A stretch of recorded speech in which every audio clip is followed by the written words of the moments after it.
అందరికీ నమస్కారాలు. మా సోదరిమణులంతా ఇప్పుడు కనుక జరిగే విషయాలన్నీ ప్రోటోకాల్ ఉల్లంఘన గురించి చెప్పారు. వర్క్స్ కానీ ఇంకేదైనా ప్రోటోకాల్సే కానీ. ఈరోజు నేను స్పీకర్ గారికి ఒక రిక్వెస్ట్ చెప్పిన నా తరపు నుండి. వర్క్స్ ఇనాగ్రేషన్ చేస్తూ ఉన్నారు, ప్రోటోకాల్ ఉల్లంఘనలు జరుగుతూ ఉన్నాయి, చెక్స్ పంపిణీ జరుగుతూ ఉన్నది.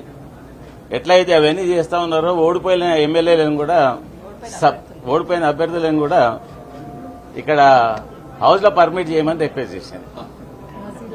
ఎప్పుడైతే అక్కడైతే పర్మిట్ చేస్తా ఉన్నారో ఇనాగరేషన్ పర్మిట్ చేస్తా ఉన్నారు, చెక్కుల పంపిణీకి పర్మిట్ చేస్తా ఉన్నారు, ప్రతిదానికి పర్మిట్ చేస్తా ఉన్నారు. అలాగే నా ఒపీనియన్ మాత్రం నేను స్పీకర్ గారికి చెప్పడం జరిగింది. ఇప్పుడే లోపల చెప్పేసి వస్తా ఉన్నా.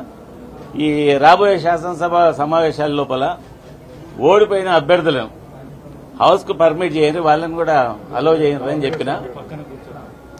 అక్కడ ఎంత ఉంటా ఉన్నది ఇక్కడ కూడా ఉంటే బాగుంటుంది, హౌస్ కు బాగా మర్యాద ఉంటుంది అని చెప్తే మీ ఆవేదన ఏందో చెప్పండి. నేను మాత్రం ఎంత మటుకు అయితే యాక్షన్ తీసుకోవాలో ఖచ్చితంగా తీసుకుంటానని బాగా సీరియస్ గా నేను చెప్పడం జరిగింది. చూస్తాం ఇప్పుడు హౌస్కి ఇంకో 2-3 రోజులు ఉంది. బహుశా 24-25 నుంచి అసెంబ్లీ అంటా ఉన్నారు. దాని లోపల ఏదైనా స్పందన జరుగుతుందా లేదా? ఇన్ కేసు అటువంటి ఇట్లా కాకుంటే ఫైనల్ గా మేము కోర్టుకు కూడా వెళ్ళాలని డిసైడ్ చేసుకుంటాం, కోర్టుకు వెళ్తాం.